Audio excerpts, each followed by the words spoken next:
श्रद्धालु जिज्ञासु श्रोताओं, परम सौभाग्य है आपका हमारा कि परमात्मा की भक्ति करने का,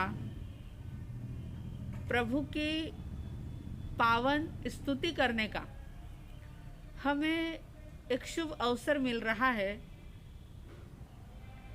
और ऐसी तैयार विरत हुई हमें मिल गई, और वो भी किसी साधारण व्यक्ति के द्वारा रचित नहीं, बल्कि गणधर सुधर्मा स्वामी जी, जिन्होंने अपने जीवन का बहुत सारा समय परमात्मा के चरणों में बिताया था।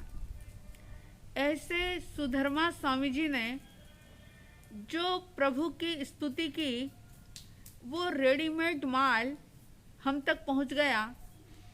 बस आवश्यकता ये है कि उस स्तुति के साथ, उस भक्ति के साथ हम अपने शुभ भावों को, शुद्ध भावों को जोड़ें और इसका लाभ उठाएं। 25वीं गाथा प्रारंभ हुई थी और 25वीं गाथा का पहला शब्द पूढ़ो में, 25वीं गाथा याद होगी आपको। पूढ़ो में धूणई विगहि न सन्निहिम कुवैया सुपन्ने तरियों समुद्रम च महाभवोघम अभयंकरे वीर अनंत चक्षु। इस गाथा का पहला शब्द पूढ़ो में, यानी परमात्मा पृथ्वी के समान थे। पृथ्वी तो फिर भी कभी कभी अपने धैर्य को छोड़ देती है और हिल जाती है, भूकंप आ जाता है और बहुत जन की, धन की हानि हो जाती है। लेकिन परमात्मा महावीर, जिन्होंने अपने जीवन में कभी भी समभाव को छोड़ा ही नहीं, यानी ऐसा एक मेक हो गया था समता का भाव, और प्रभु चाहे कैसी भी परिस्थिति आई, लेकिन उन्होंने अपने समत्व योग को खंडित नहीं होने दिया। आइए आज इसी गाथा का दूसरा शब्द पूढ़ो वमे के बाद आता है धुणई। धुणई का मतलब होता है धुन देना। धुन देने का मतलब ये है धो देना। यदि मोटा माटी हम समझें तो इसका अर्थ होगा कि धो देना। किसको धोना? आज आप देखते हैं कि हर व्यक्ति सफाई को पसंद करता है। स्वच्छता अभियान चल रहा है, हर जगह स्वच्छता की बात होती है, सफाई की बात होती है। और सफाई जो कि व्यक्ति घर की, कपड़ों की, ऑफिस की, दुकान की, मकान की, शरीर की, दांतों की, हर चीज़ की सफाई करता है। लेकिन यहाँ पर उस मेल को धोने की बात नहीं कही गई। यहाँ कह रहे हैं धुणई, यानी प्रभु ने धो दिया था। क्या धो दिया था? तो कहने का अभिप्राय यह है सुधर्मा स्वामी जी का कि उन्होंने कर्म के मेल को धो दिया था।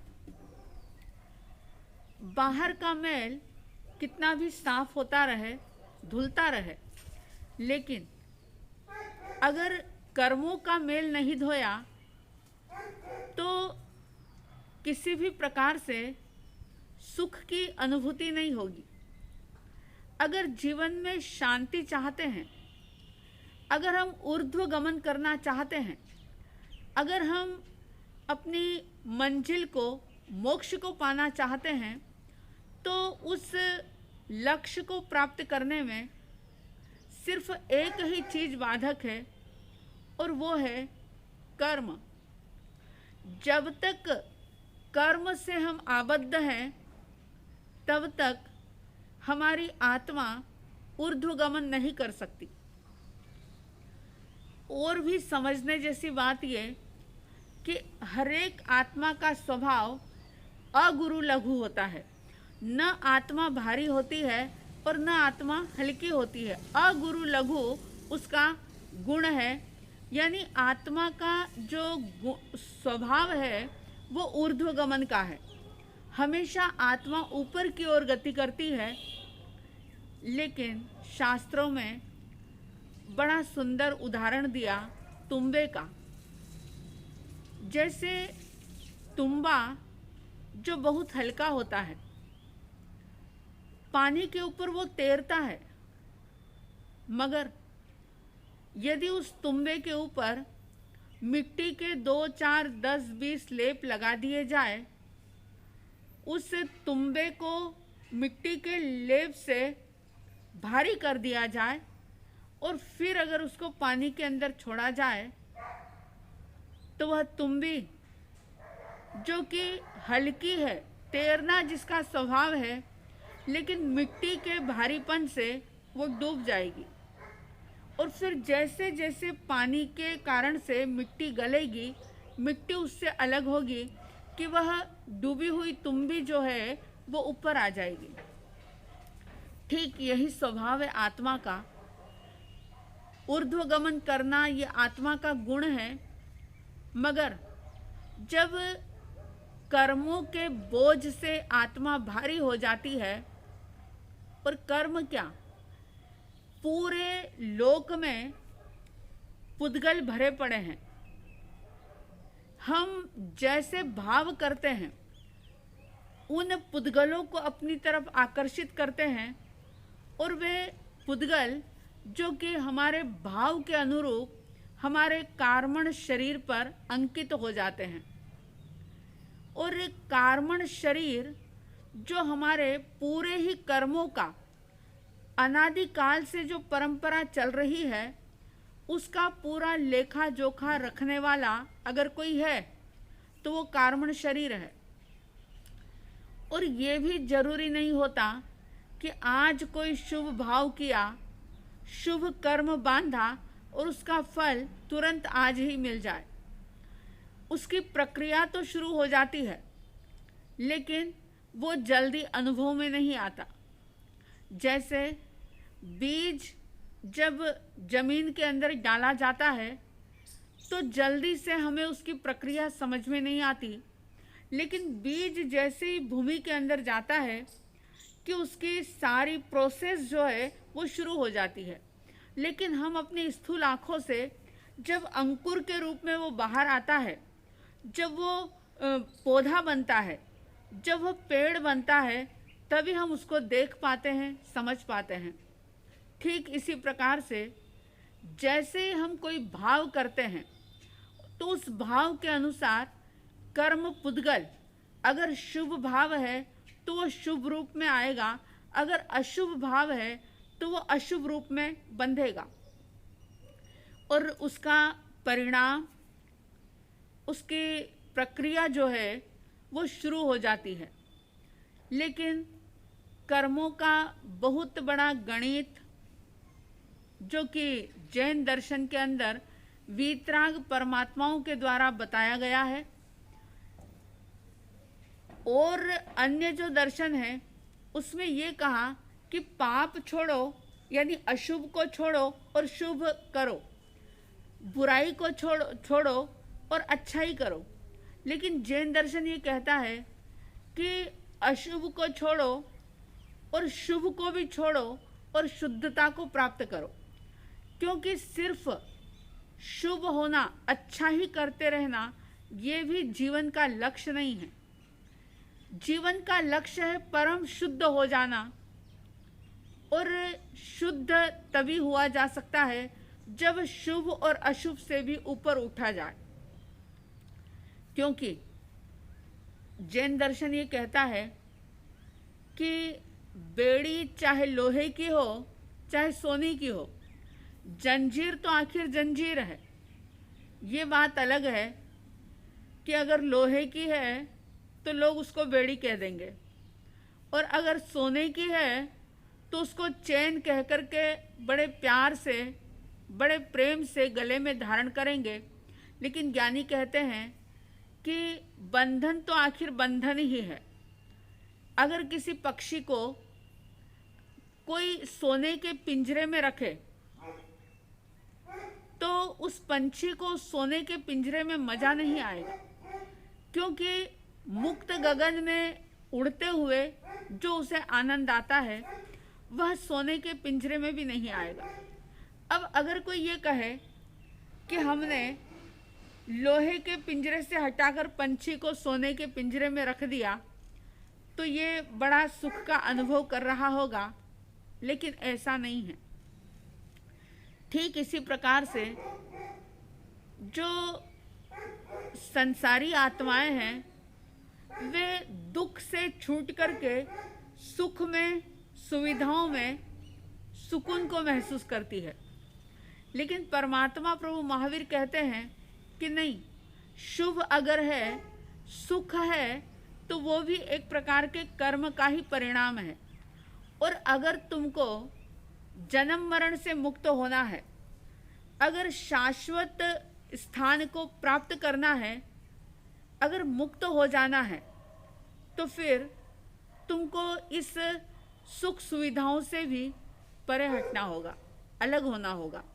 यानी पहली स्थिति ये कि व्यक्ति अशुभ को छोड़े, शुभ में प्रवृत्ति करे। जब अशुभ पूर्ण तरीके से छूट जाए तो फिर वह धीरे धीरे अपने जो संचित कर्म है, फिर चाहे वो शुभ हो चाहे अशुभ हो, जो भी संचित किया हुआ है उसकी निर्जरा करे और आने वाले दूसरे कर्मों को रोकने की कोशिश करे। ये परमात्मा प्रभु महावीर का संदेश है कि आश्रव से बचो, संवर में रहो, निर्जरा करते रहो।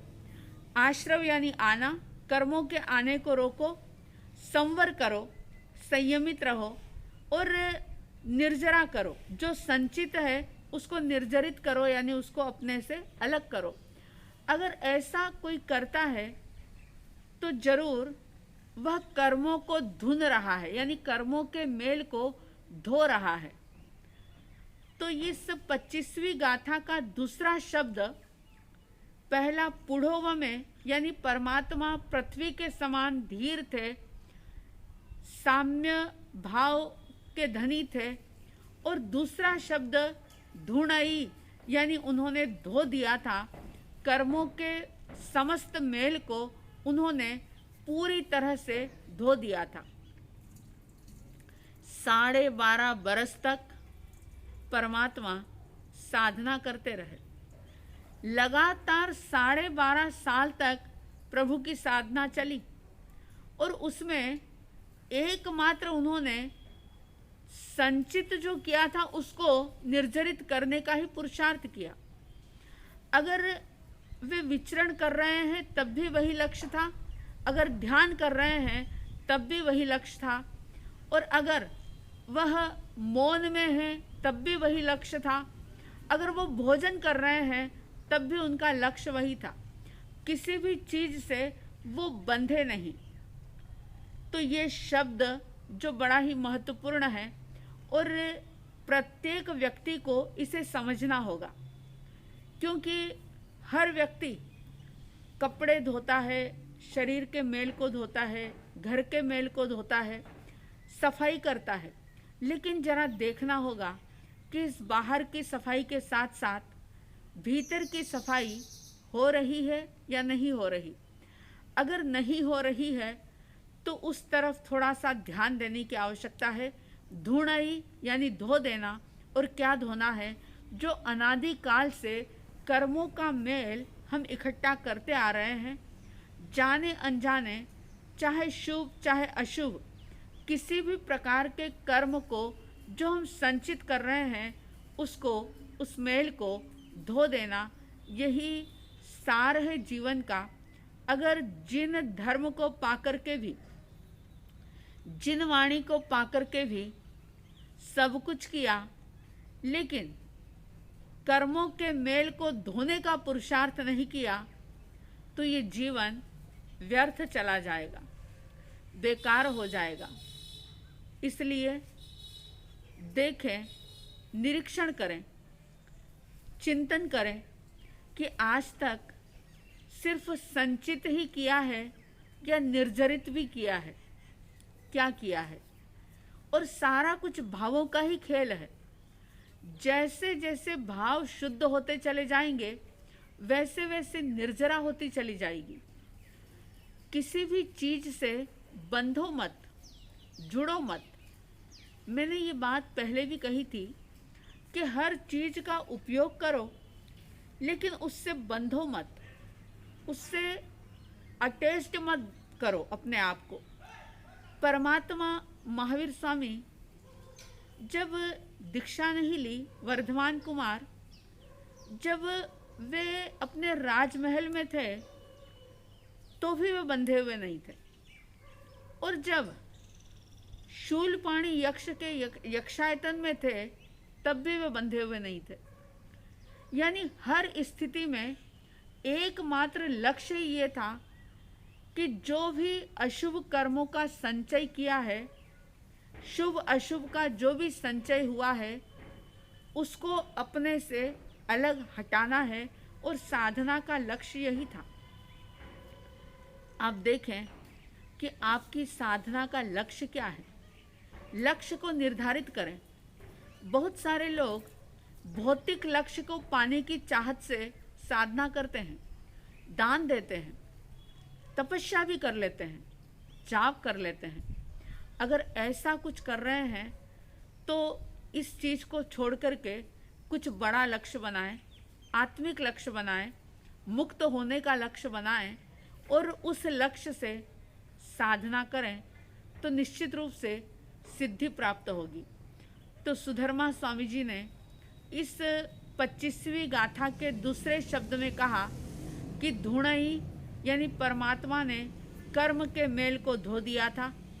आप और हम सभी कर्म के मेल को धोने का एक दृढ़ संकल्प करें, और इस मनुष्य जीवन के अंदर जितना ज़्यादा हो सके कर्मों के मेल को धोते रहें, अंतर को शुद्ध, विशुद्ध, परिशुद्ध करते रहें।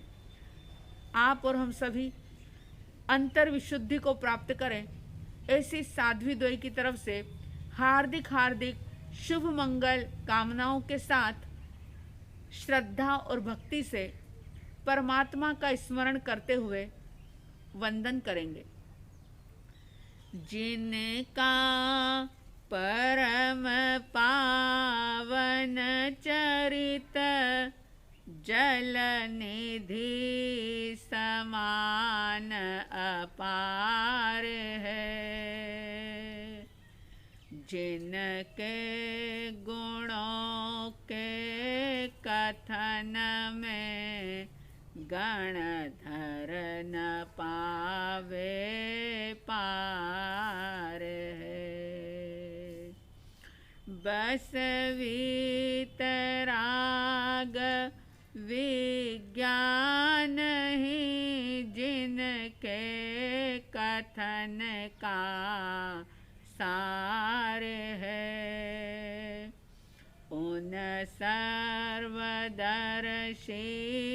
सन्मति को वंदना शत बार है। उन सर्वदर्शी सन्मति को वंदना शत बार है। इन्हीं शुभ और मंगल भावनाओं के साथ जय प्रभु महावीर, जय गुरु आनंद।